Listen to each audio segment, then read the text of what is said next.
Wassalatu wassalamu ala Rasulillah wa ala alihi wa sahbihi wa mawalah, amma ba'd. Bapak, Ibu-ibu yang dimuliakan Allah, pertama-tama marilah kita bersyukur kepada Allah dengan mengucapkan Alhamdulillah. Salawat barangkali salam marilah kita kirimkan buat Nabi besar Muhammad sallallahu alaihi wasallam. Allahumma shalli ala sayyidina Muhammad wa ala alihi wa sahbihi ajma'in. Selanjutnya marilah kita mintakan kepada Al-Ustaz Muntaqim MH untuk memberikan kajian doa pada pagi hari ini. Kepada beliau waktu dan tempat kita persilakan.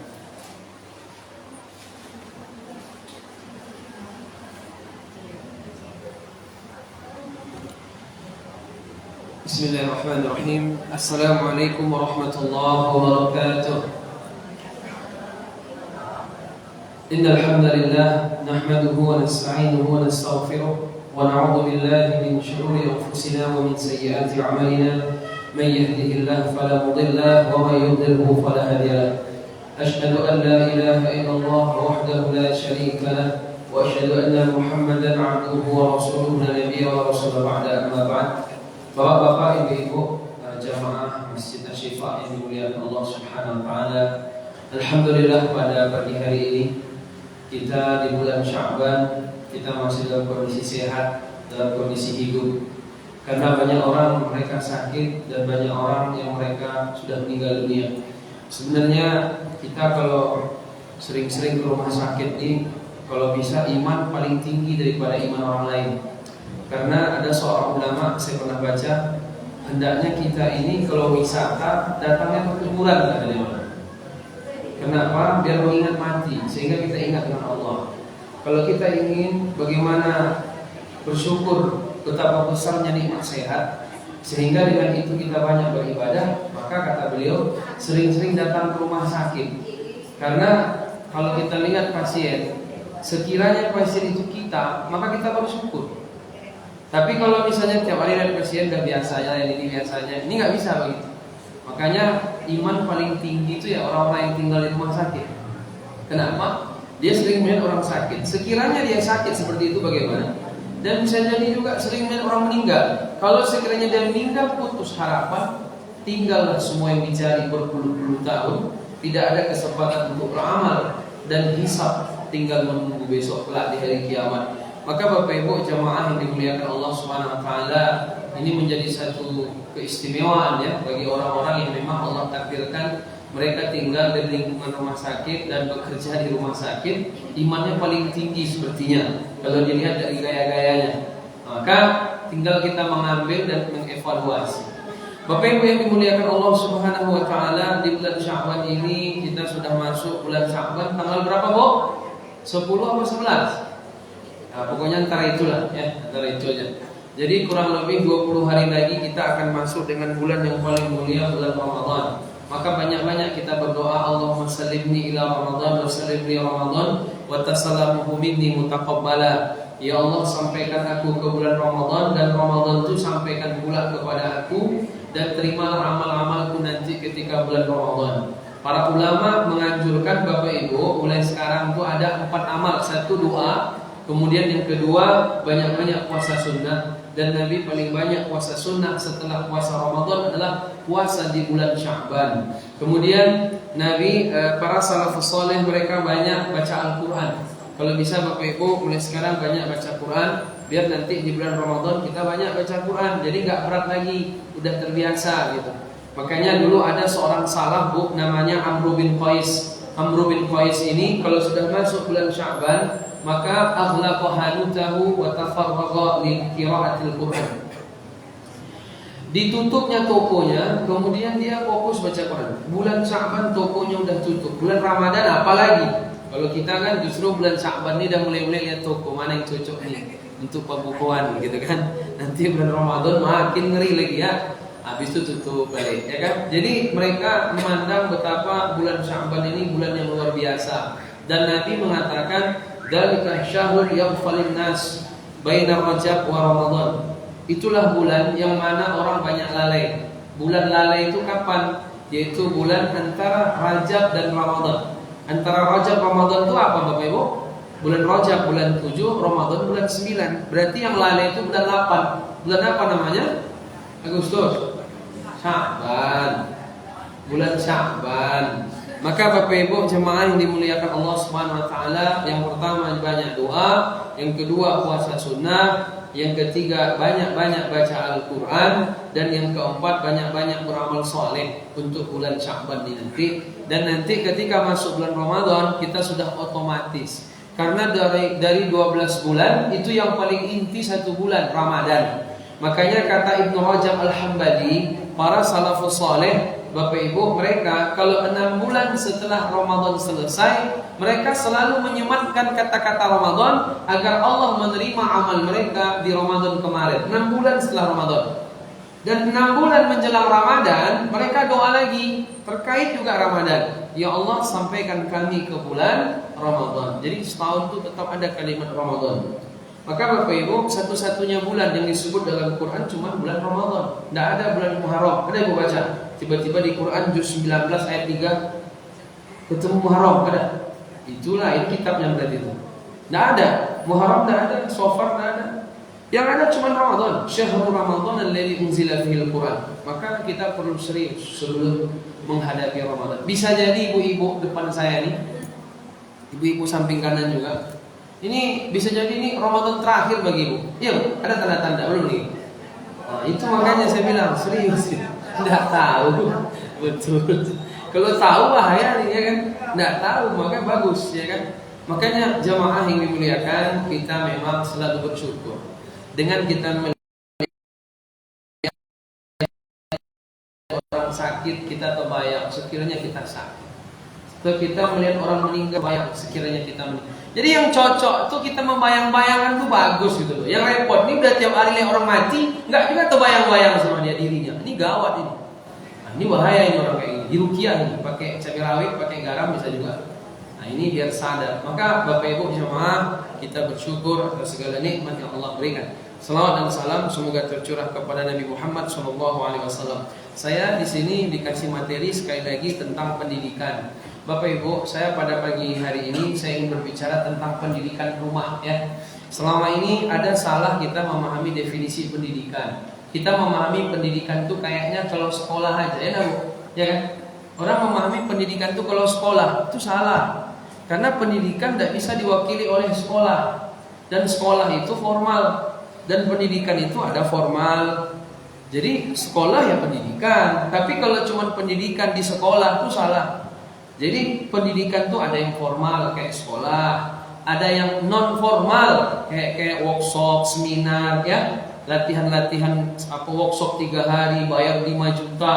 Habis itu pengajian begini ini pendidikan. Kemudian di rumah informal itu pendidikan. Cuman sekali lagi orang memahami pendidikan itu kecil. Orang memahami pendidikan cuma sekolah. Itu salah sebenarnya. Sehingga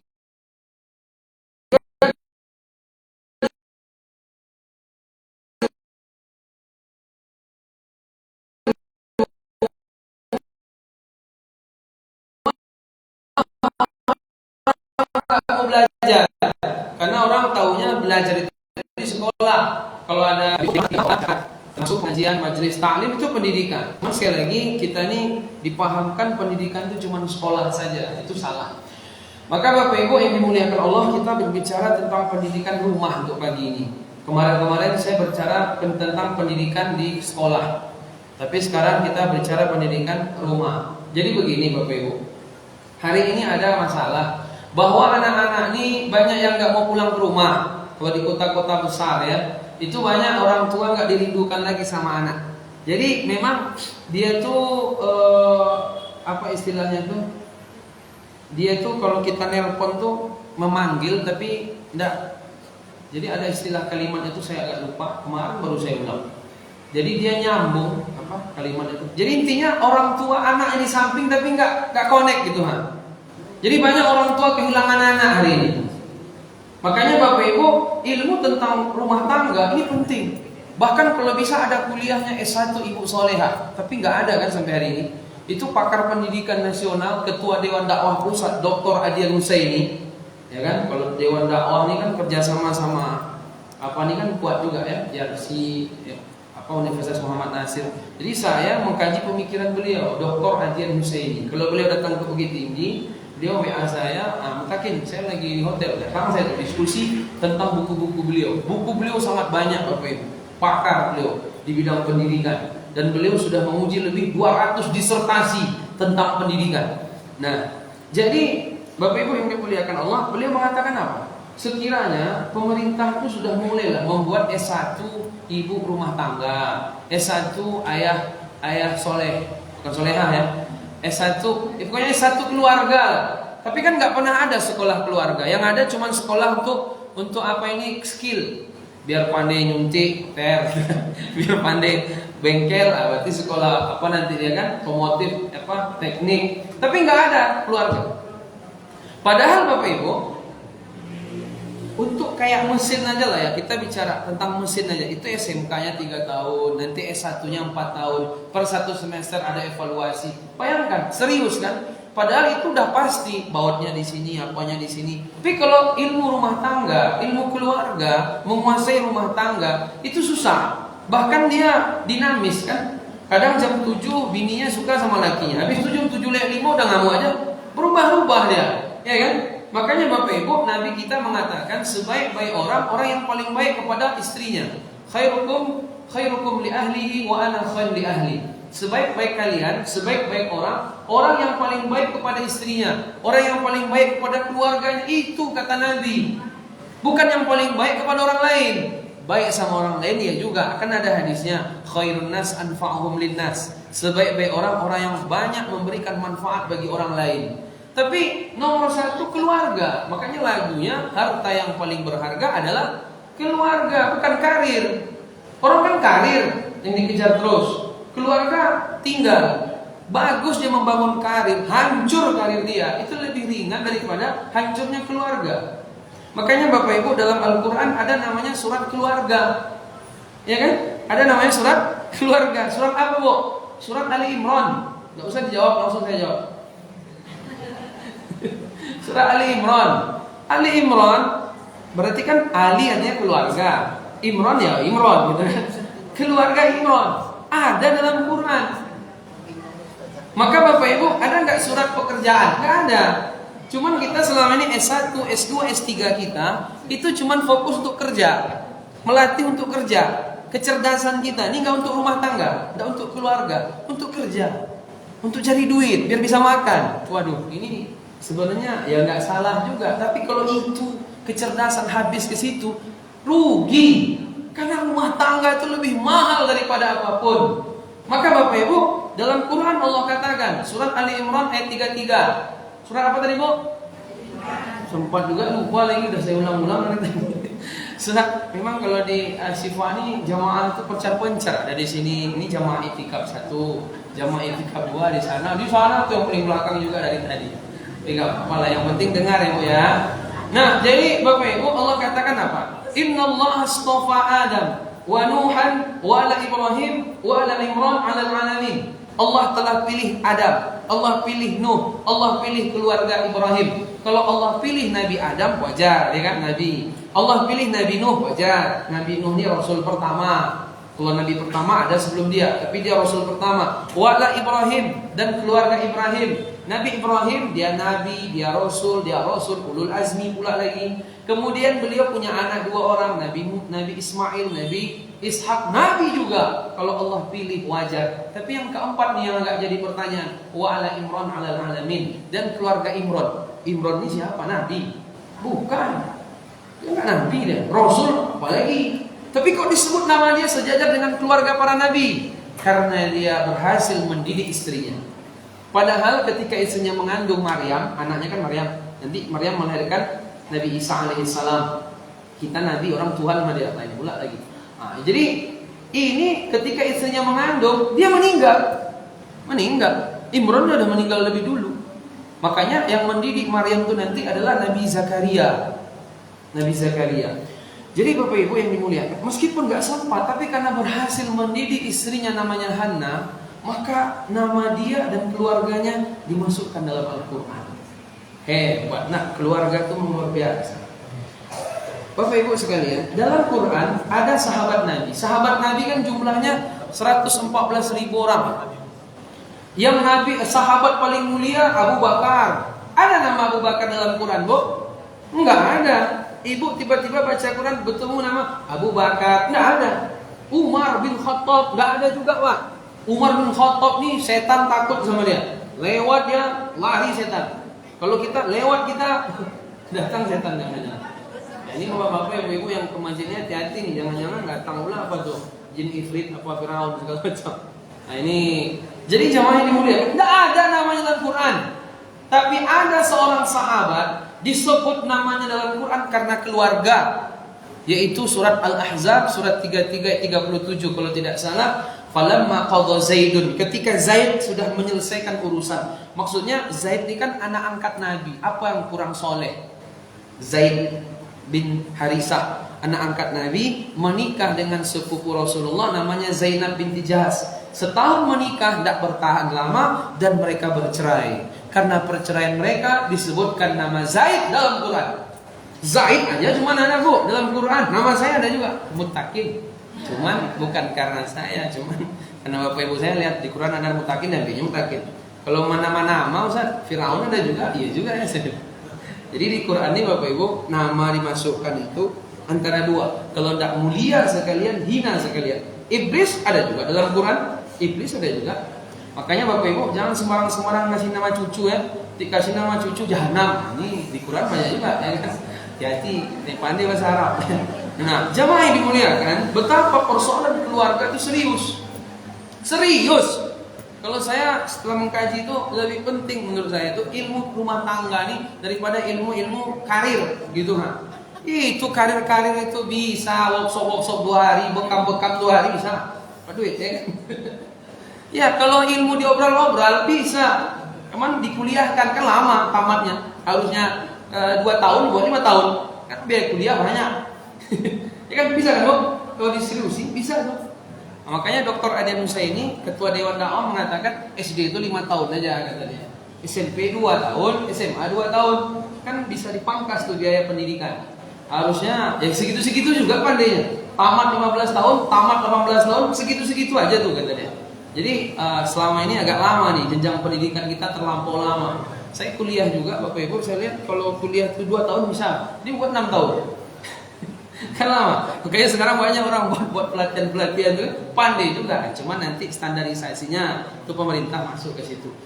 Jadi jamaah yang dimuliakan Allah Subhanahu wa taala, perkara rumah tangga ini serius. Serius, Bu, saya bilang. Hari ini di Indonesia perceraian setahun 516.000 kasus. 516.000 kasus. Per 1 jam bercerai orang 10 pasang. Saya kan ceramah sejam, 10 bercerai tadi. Lihat. Iya, kemarin saya ngisi kajian pranikah 3 kali. Saya bilang kalian kalau mau nikah jangan buat tambah catatan perceraian aja ya. Perceraian di Indonesia hari ini setahun 516.000 kasus. Yang paling banyak minta cerai 75% adalah istri. Ya kan, Bu? Ibu ini ya cepat ya. Ibu-ibu ada yang punya anak perempuan udah menikah, tanya sama dia, kecewa gak sama lakinya? Itu dia. Jadi perceraian tuh 516.000 kasus tahun di Indonesia dan terus meningkat. Nomor 1 penyebabnya pertengkaran, nomor 2 ekonomi. Ekonomi itu bisa lah, ya kan? Bisa lah itu, asal kita syukur nikmat berapapun Allah mesti jamin. Ulat dalam apanya aja, makan masa kita nggak makan. Gaya hidup kita aja yang terlalu tinggi. Gaya hidup beli mobil ini, beli mobil itu, kurang ya terus. Nah, padahal rezeki itu Allah sudah jamin. Wa ma min dabbatin fil ardh illa 'ala Allah rizquha. Apalagi kalau istrinya soleha, suaminya beramanah, bertanggung jawab, itu selesai. Tapi nomor 1 pertengkaran, nggak punya ilmu tentang rumah tangga. Saya Bapak Ibu buka konsultasi keluarga. Sakinah mawaddah warahmah masuk surga tanpa hisab. Panjang saya buat namanya. Itu ada yang ke rumah, anak udah 2 rata-rata ribut. anak udah 2, tapi ini belum bisa dipastikan. Tapi untuk sekarang ya, tapi rata-rata yang kita tangani anak udah 2 ribut. Kenapa? Bininya stres, istrinya stres dia. Yang ayah nggak pernah nampak, yang suami nggak pernah kelihatan. Dia baik sama kawan tapi nggak baik sama istrinya. Sementara perempuan ngomong sehari 20.000 kata minimal. Kalau nggak selesai 20.000 stres. Maka laki-laki yang hebat, laki-laki yang menyediakan telinganya, sandaran untuk bahunya untuk mendengarkan curhatan istrinya. Sebenarnya istrinya curhat daklah cari solusi, nanti dia cari sendiri tuh, Pak. Iya, ya kan, Bu? Sebenarnya materi saya ini nggak cocok sama ibu-ibu yang di atas 50, udah nggak cocok. Ini cocoknya yang baru-baru nikah, yang mau menikah. Nanti kalau nikah, buat khutbah nikah, undang saya. Saya mau jelaskan mawaddah itu apa artinya. Jadi Bapak Ibu, ilmu rumah tangga ini serius, saya bilang. Tidak main-main. Hancurnya satu perusahaan itu lebih ringan daripada hancurnya satu rumah tangga, hancurnya satu keluarga. Iya, keluarga itu harta yang paling berharga adalah karir. Rumah tangga, harta yang paling berharga adalah keluarga, ya, bukan karir. Orang kan karir terus. Tapi kalau rumah tangga yang stabil, dia punya ilmu yang bagus. Ibu, saya mau tanya, kalau suami lagi marah gimana solusinya? Kalau istri lagi marah, Pak, gimana solusinya? Kalau dalam keterangan Umar bin Khattab, kalau istri lagi marah, diam aja. Nanti diam sendiri itu katanya. Cuman memang itu tadi 20.000 kata itu harus keluar dari sehari. Makanya dulu harmonis rumah tangga itu dapat. Kenapa? Kalau saya dapat keterangan dari Dr. Aisyah Dahlan, itu beliau bilang gini, ibu-ibu ini kan ngomongnya sehari 20.000, bapak-bapak kan 7.000, kecuali ustadz. Kalau ustadz minus sudah subuh ceramah, duha ceramah. Tapi nanti tetap juga disediakan. Makanya ngomong yang baik-baik aja, nggak perlu ngomong yang aneh-aneh, sehingga nanti di rumah tetap ada porsi ngomong. Dulu kata beliau, dulu ibu-ibu anaknya banyak. Ibu berapa anak ibu? 4, sedikit ya? Oh banyak, 3 kan banyak. Dulu ibu-ibu orang anaknya kayak main futsal 11, ya kan 8, 7, rata-rata 5 ibu ya 4 lah. Kalau sekarang 2, anak 2 lebih baik tuh salah itu, nggak boleh itu. Kata Nabi, ana mukatsibikumul umam yaumal qiyamah. Aku bangga dengan generasi yang banyak di hari kiamat, kata Nabi. Nabi bangga punya anak banyak. Umatnya harus banyak, disedikitkan dia. Makanya kata Dr. Adian Husaini, pakar pendidikannya, ini aneh nih kata dia. Programnya kok 2. Berarti kalau ditanya mana lebih mahal, anak ayam apa anak orang? Mana lebih canggih, anak ayam apa anak orang? Anak orang. Anak ayam aja nggak dibatasi jumlahnya kata dia. 1.000 lah situ kata dia. Anak orang dibatasi. Oh, penciptaan paling canggih itu manusia. Persoalannya bukan masalah pengangguran atau apanya, pendidikan dan keadilan, itu masalahnya. Orang kan takut miskin. Nabi udah bilang, Allah udah bilang,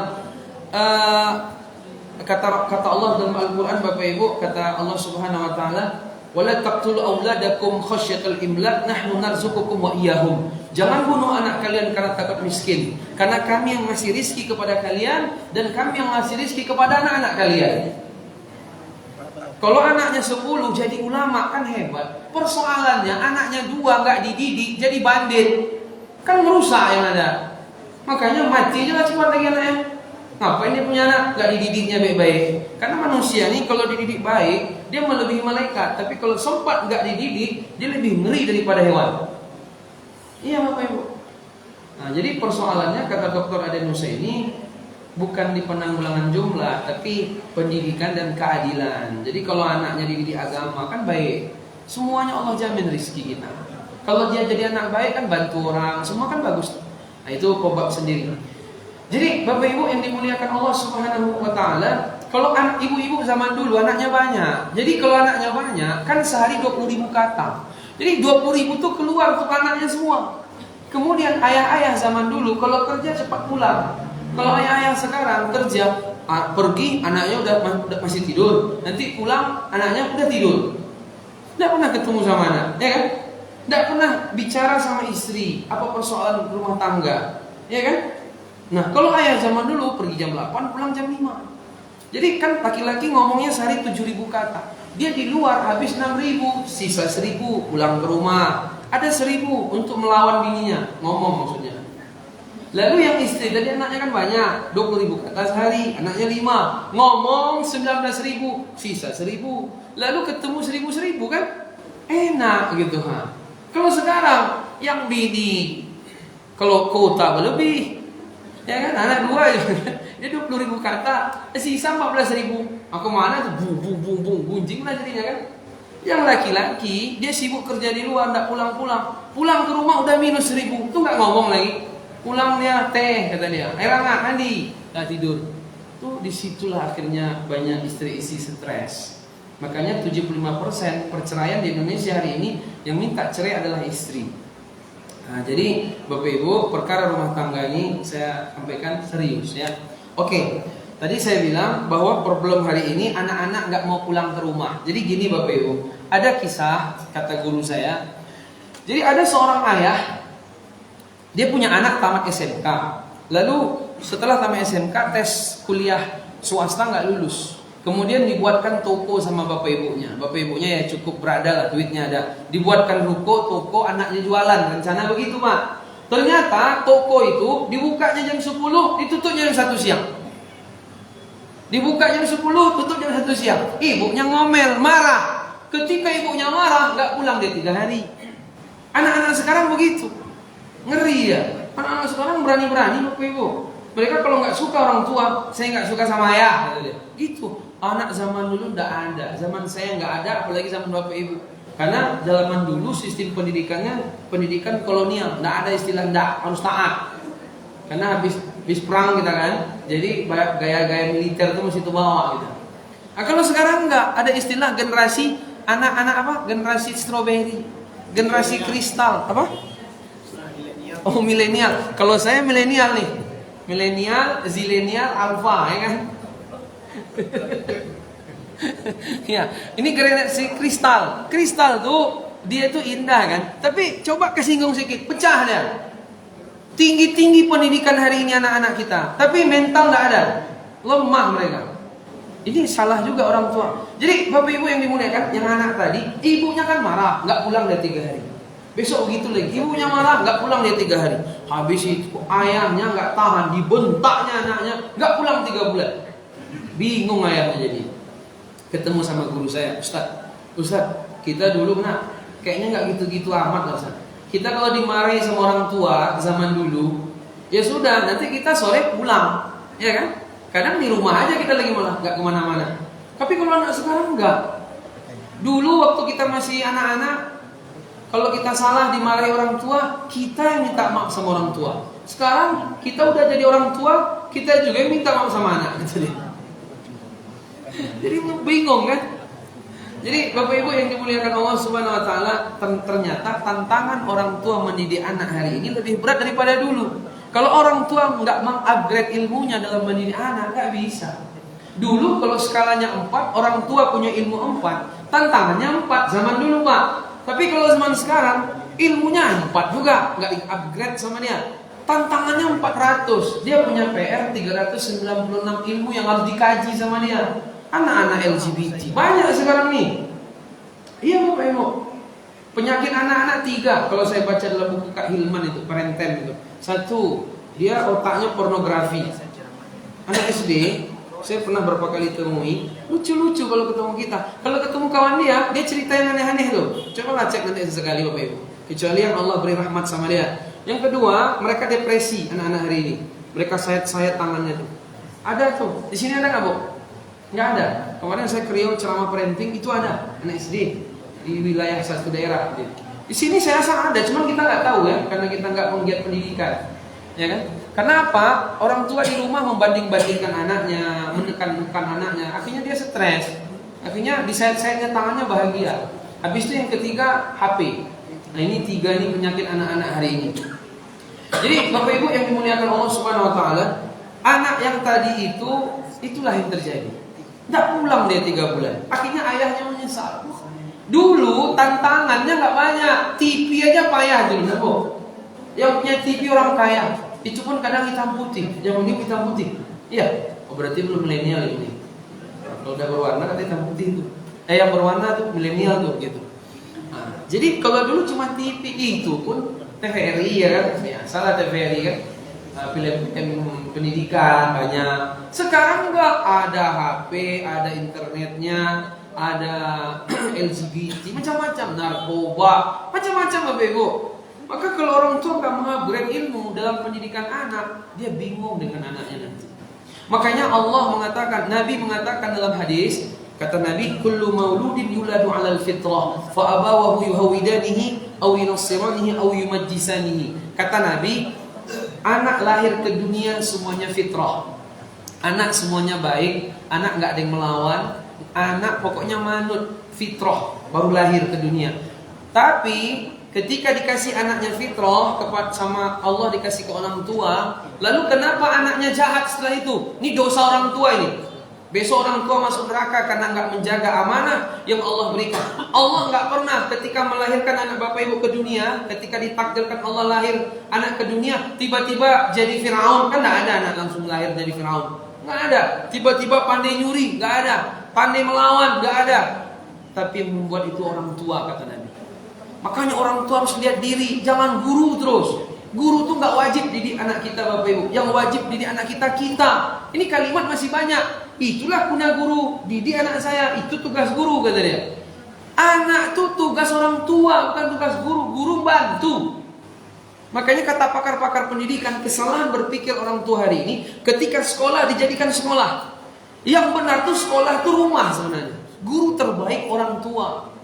Rumah itu tempat terbaik belajar. Kalau di sekolah, di lokal itu membantu. Maka Bapak Ibu, hari ini kita didik anaknya di sekolah. Sementara di rumah nggak diperhatikan, Bapak Ibu sibuk kerja. Itu nggak ada gunanya, percuma. Ada yang mengatakan gini, untuk apa kita peduli sama anak mereka? Mereka aja nggak peduli sama anaknya, ya kan? Nabi udah bilang, anak lahir fitrah. Yang membuat Yahudi, Majusi, Nasrani adalah orang tua. Orang tua. Bayangkan Bapak Ibu, logika aja nih, nggak usah pakai dalil dulu ya. Kalau anak Bapak Ibu berhasil, yang dipuji guru apa orang tua? Orang tua. Kalau anak salah, yang disalahkan siapa? Guru. Makanya orang nggak mau jadi guru. Dulu tahun 60 saya belum lahir. Itu saya baca. Orang semua kalau ditanya apa cita-citanya mesti jadi guru. Nggak ada di polisi, tentara, PNS, nggak. Jadi guru semua. Betapa guru itu mulia, dinaikkan derajatnya. Makanya Kaisar Jepang ketika hancur Hiroshima Nagasaki, yang ditanyanya apa? Berapa jumlah guru? Tapi dalam prosesnya guru lama-lama dihinakan. Makanya orang nggak mau jadi guru. Bahkan sekarang ada fakultas tarbiyah, Pak. Itu bahkan digratiskan, orang pun nggak mau masuk. Iya, boleh bayar. Makanya paling murah kuliahnya sekolah guru.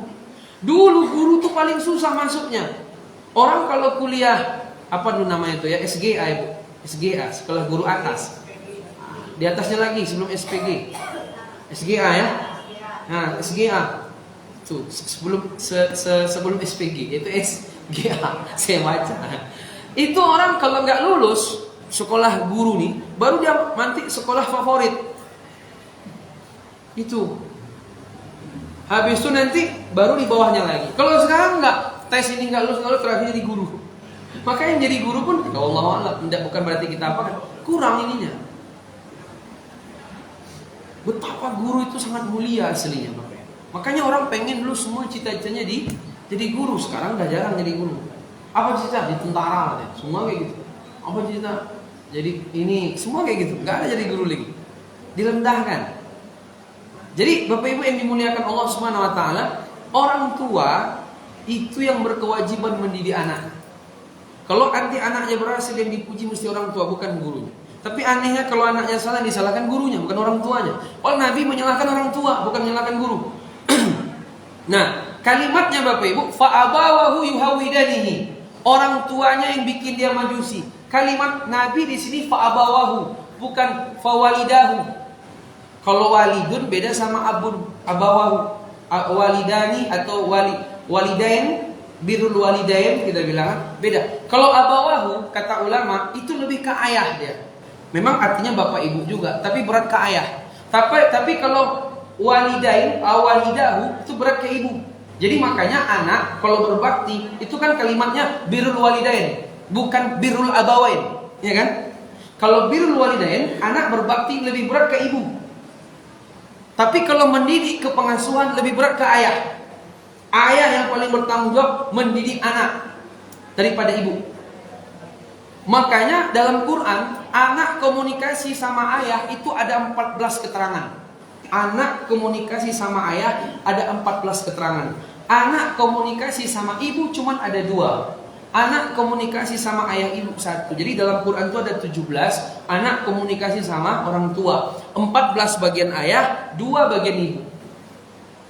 Tapi kalau sekarang mana yang lebih banyak mengasuh anak? Ayah apa ibu? Ibu. Memang betul juga sebenarnya. Kan ibu dikasih 20 kata. Kalau sempat anak diasuh betul-betul habis-habisan sama ayah, tidak pandai ngomong nanti anaknya. Karena ayah kan 7.000 kata.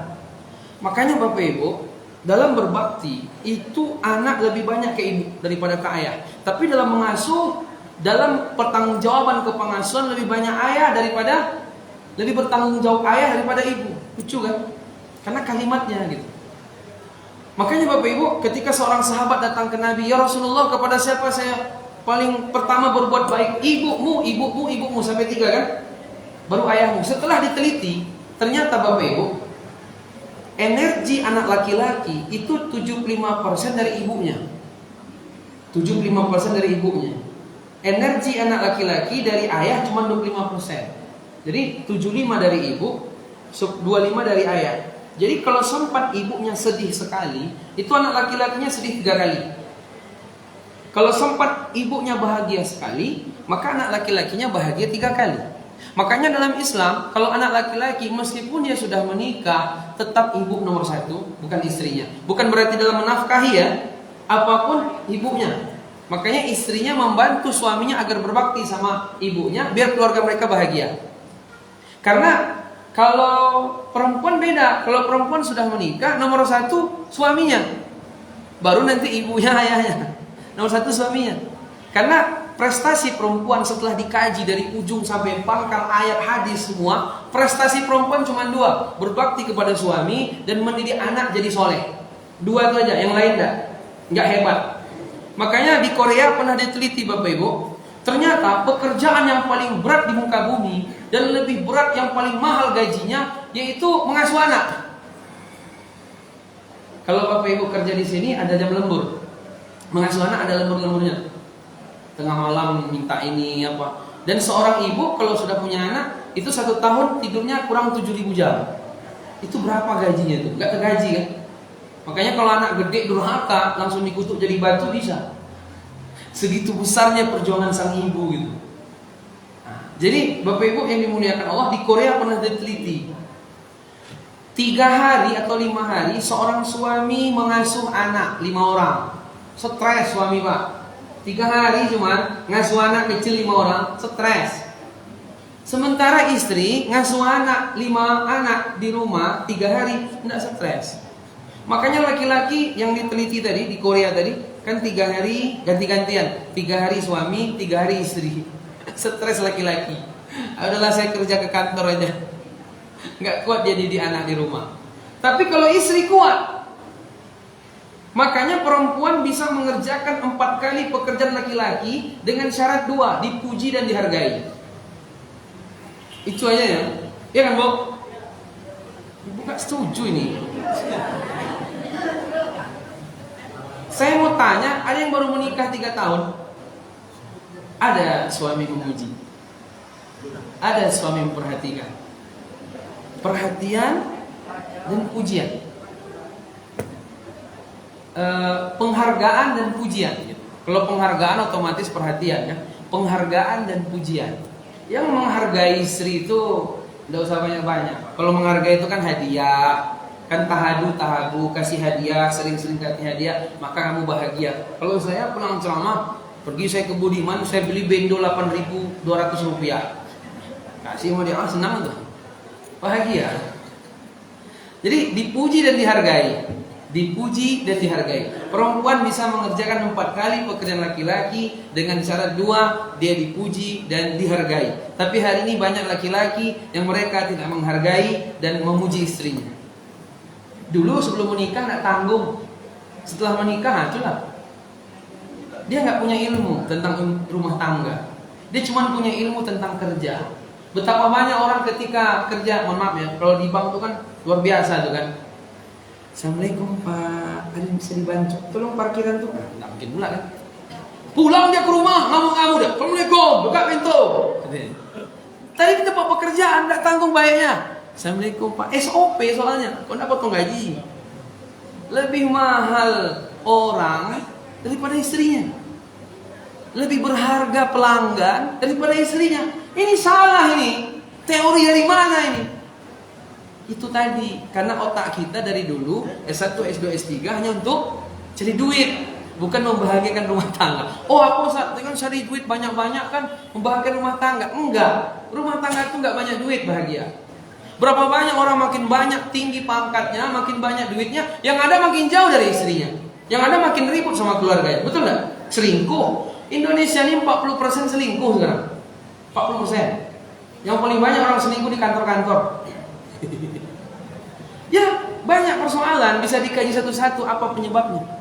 Buktinya, mohon maaf nih, istrinya berdandan kalau pergi kerja, pulang ke rumah sederas-teran, bawa bawang. Mana sederas suaminya lagi?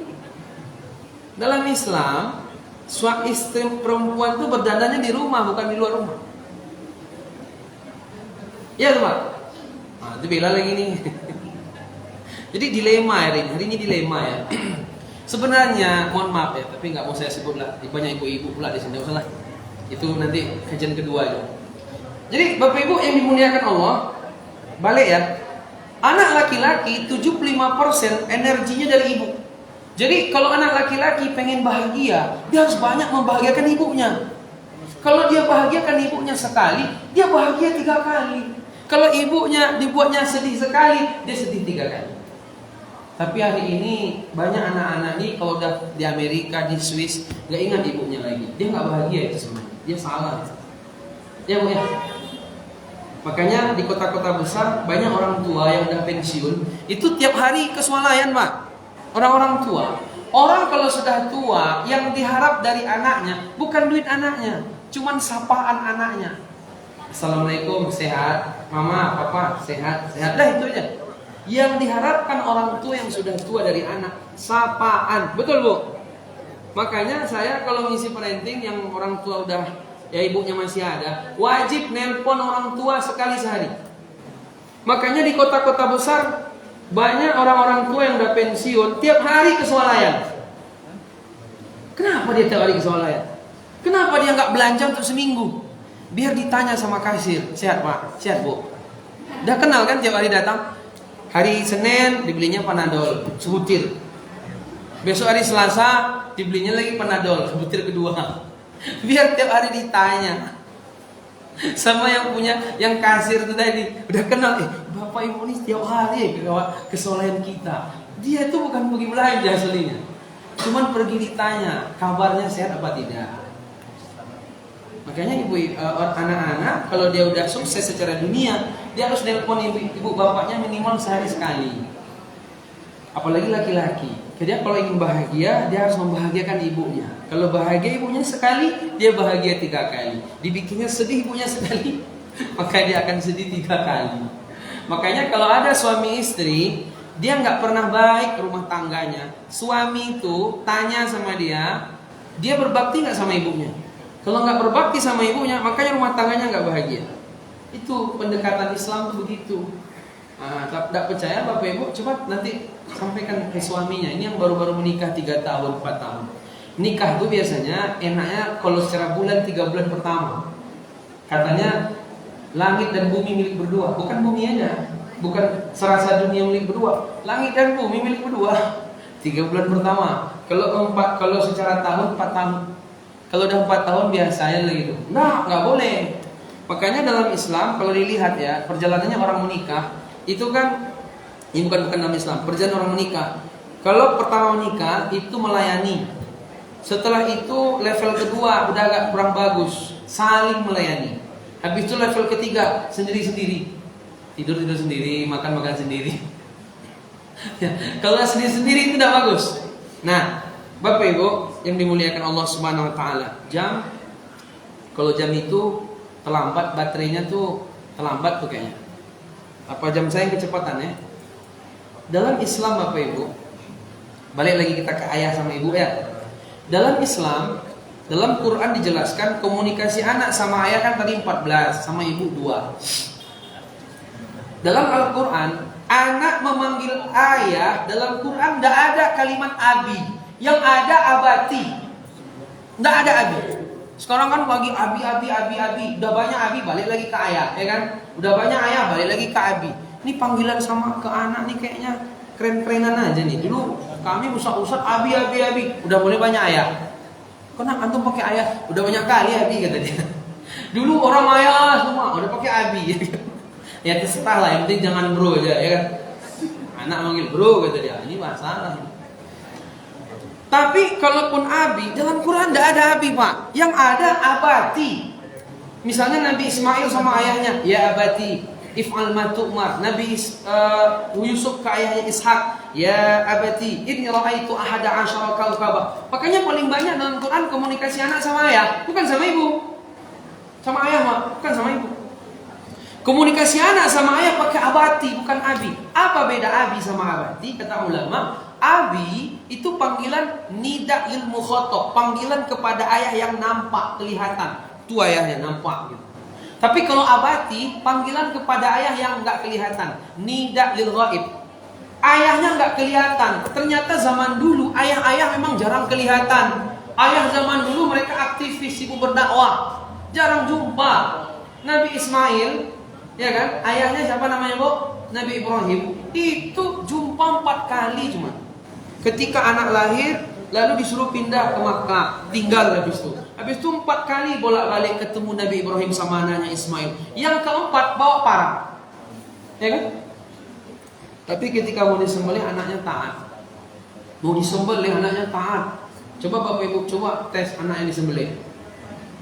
Jangan kan disembelih, suruh beli garam aja, kita balik disuruh sama dia. Kata ayahnya, Firman beli garam dulu. Ayah kasih 2.000. Ayah beli aja lah, saya kasih 5.000 kata dia. Gawat anak sekarang. Jadi abati itu artinya panggilan kepada ayah yang itu lebih sayang, lebih ada rindu tinggi. Karena ayah jarang pulang. Jadi kalau ayah jarang pulang namanya abati, kalau ayah setiap hari nampak namanya abi. Tapi yang jadi pertanyaan, ketika Nabi Ismail komunikasi sama ayahnya secara langsung dalam surat As-Saffat ayat 102, itu kok kelihatan ayahnya ada. Ya abati if'al ma tu'mar. Kata Nabi Ibrahim kan, wahai anakku, aku dalam mimpiku melihat engkau, aku menyembelihmu. Bagaimana menurutmu? Fanzur madza tara. Apa kata Nabi Ismail? Wahai ayahku, lakukan apa yang Allah perintahkan, insyaallah engkau dapati aku termasuk orang sabar. Itu kan komunikasi langsung, kelihatan. Lah kok panggilnya abati juga enggak pakai abi? Tapi tadi katanya Ustaz, abati panggilan pada ayah yang enggak nampak. Kalau abi yang nampak. Jadi Bapak Ibu, karena ayah jarang nampak, kan rindunya tinggi.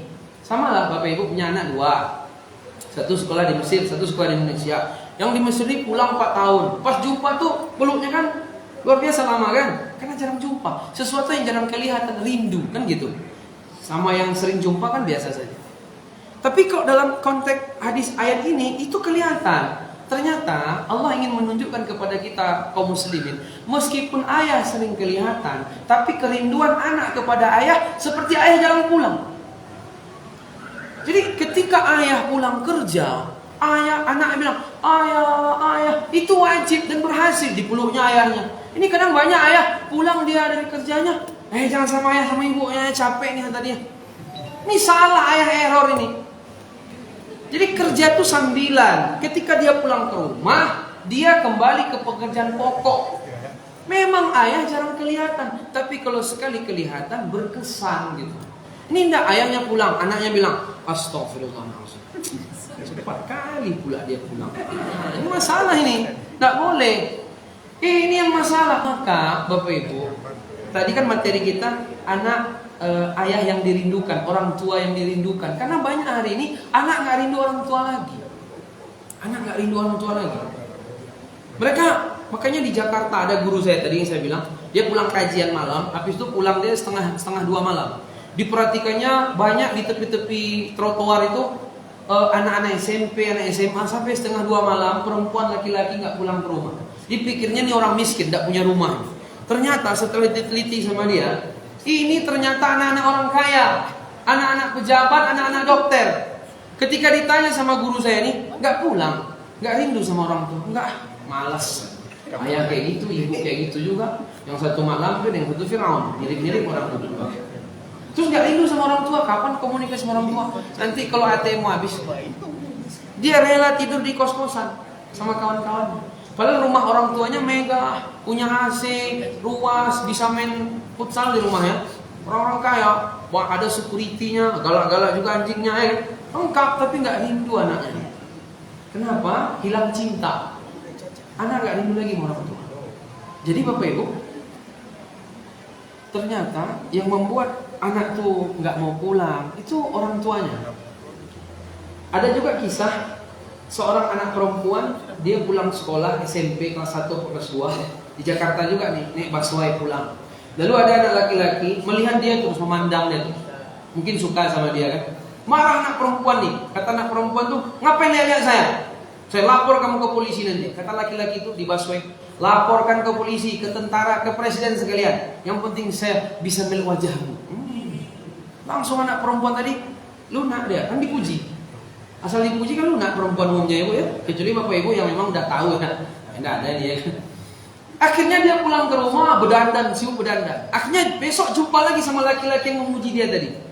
Akhirnya jumpa sampai hamil. Ketika SMP hamil. Akhirnya didatangkanlah guru saya tadi, ya konseling segala macam. Ternyata Bapak Ibu, anak perempuan kalau dia suka pacaran, suka dia tertarik dengan laki-laki lawan jenis, anak perempuan pas dia puber-puber itu ternyata setelah diteliti karena anak perempuan tadi nggak dekat sama ayah. Karena cinta pertama anak perempuan adalah ayahnya. Setelah saya baca, kenapa anak suka pacaran? Karena nggak ada yang teman diakrabi sama dia. Coba dia akrab sama ayah ibunya, nggak akan pacaran dia. Jadi anak perempuan itu jatuh dia dalam pergaulan atau yang pacaran tadi karena dia kurang sosok ayah. Begitu juga anak laki-laki. Anak laki-laki itu jatuh ke LGBT 70% karena nggak ada ayah di samping dia, nggak dekat dia sama ayahnya. Makanya yang paling banyak kena LGBT kan anak yatim. Habis itu yang kedua nanti anak yang broken home keluarganya. Makanya ayah gitu. Ayah nih jarang timbul dia. Ibu aja terus. Apalagi kalau udah pakai kalimat al-ummahatu madrasatul ula. Ibu sekolah pertama bagi anaknya. Oh ibu lah terus. Ibu sampai stres ibu itu tadi. Sampai minta cerai tadi. Padahal kalimatnya masih ada. Wal abdu diruha. Ibu sekolah pertama bagi anak, tapi ayah kepala sekolah.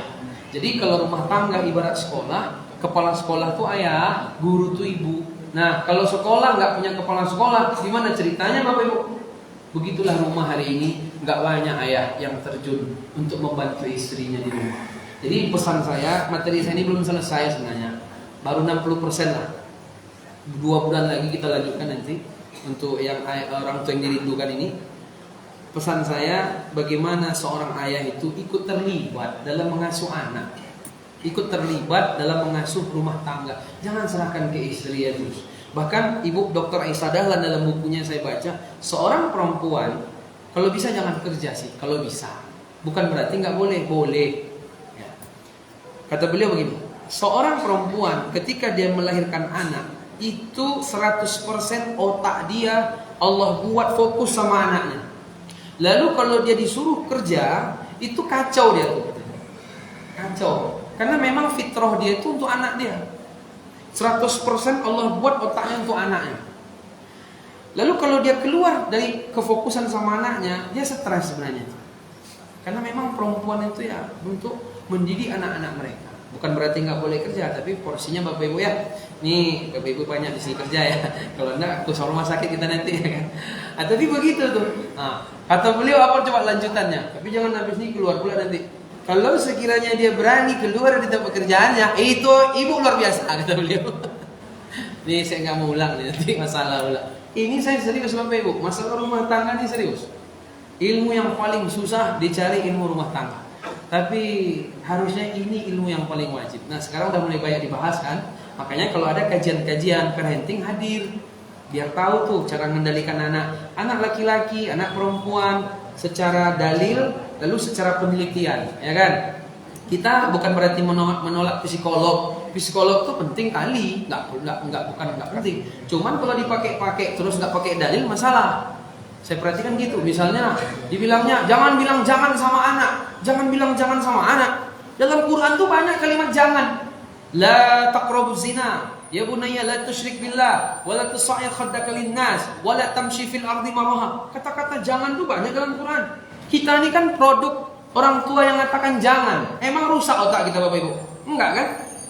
Ternyata berubah-ubah penelitian nih Bapak Ibu. Makanya standarnya Quran Sunnah dalam mendidik anak. Karena pakar-pakar parenting ini banyak juga. Yang nggak berjilbab ada juga, yang nggak pakai Quran Sunnah banyak juga. Tapi pakai Quran Sunnah nomor 1. Nanti penelitian itu menguatkan data. Soalnya banyak berubah-ubah. Misalnya dulu Bapak Ibu kalau demam dulu kompresnya pakai air panas air dingin. Dulu dingin, sekarang kok bisa berubah? Emang beda orang zaman dulu sama hari ini. Dulu pakai air dingin, saya ingat tuh pakai es, wah, gitu kan. Sekarang pakai air panas, kok berubah. Dulu ada istilah 4 sehat 5 sempurna. Sekarang dipakai nggak istilah itu Bapak Ibu? Hah? Nggak pakai apa lagi? Gizi seimbang kan? Nggak ada pakai 4 sehat 5 sempurna. Dulu saya kecil 4 sehat 5. Sekarang pakai gizi. Jangan bilang jangan, nanti berubah lagi. Nah, bilang jangan kan gitu. Jadi kembali Quran Sunnah. Kalau di Quran, kalau di Islam tidak ada istilah 4 sehat 5 sempurna. Setahu saya kaji-kaji itu yang ada ya pokoknya kulu wasrobu wala tusrifu. Makan, minum, jangan berlebihan. Tidak ada pantang-pantang. Makan, lah, minum. Tapi memang makannya yang baik. Halal 1, kemudian baik. Jangan nggak baik. Lalu halal dulu, baru baik. Kemudian jangan berlebihan. Yang halal, baik, jangan berlebihan. Tidak ada penyakit. Itu Quran itu. Kalau kita kan panjang, 4 sehat 5 sempurna. Lah tiap hari minum susu dia 5 kaleng habis, bahaya ya. Ya. Atau gizi seimbang. Kalau gizi seimbang itu masih agak apa itu? Kulu wasrobu juga teorinya itu kayaknya. Kulu wasrobu wala tusrifu. Dalam kurung gizi seimbang. Tapi nggak pakai ayat. Kenapa nggak pakai ayat? Kalau pakai ayat kan berpahala. Sehingga kita menjaga kesehatan karena Allah, bukan menjaga kesehatan biar tahan lama di dunia. Nggak ada pahala nanti. Niat itu penting. Innamal a'malu. Ternyata ada sekulerisasi. Sekuler masuk ke dunia Islam. Sekuler itu kan misi dia memisahkan dunia dengan Allah, memisahkan dunia dengan Tuhan, memisahkan dunia dengan akhirat. Nah, seolah-olah dunia ini akhir hidup kita, nggak ada hari kebangkitan. Akhirnya kita umat Islam bingung, kan? Satu sisi dipasok gaya Barat, satu sisi diingatkan gaya Islam, diberadu-beradu dia. Maka baiknya kita kaji Islam dengan dalam. Nanti kalau datang dari luar kita bisa filter. Itu enaknya Bapak Ibu. Gitu ya. Wallahu a'lam bishawab. Inti kesimpulan kita, ayah-ayah kembali turun membersamai istri untuk mengasuh anak. Jangan sampai ayah-ayah sibuk kerja